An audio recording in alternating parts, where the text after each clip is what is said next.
कृष्ण जन्माष्टमी विशेष आज गोपाळकाला करूया। गोपाळकाला करण्यासाठी छान गोड दही घ्यायचे, चवीप्रमाणे मीठ आणि साखर घालायचे।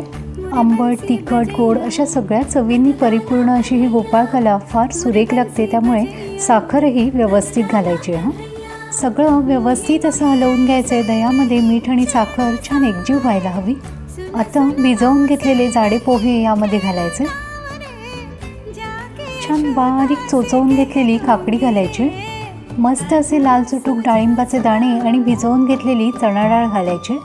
बारीक चिरलेली कोथिंबीर पेरायची आणि तुपावर छान जिरं मिरचीची खमंग फोडणी करून ती यावर घालायची।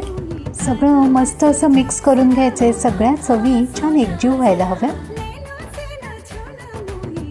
पुन्हा सगळं व्यवस्थित हलवून घेतलं की आपलं जन्माष्टमी विशेष गोपाळकाला तयार। गोकुळाष्टमीच्या तुम्हा सर्वांना खूप खूप शुभेच्छा।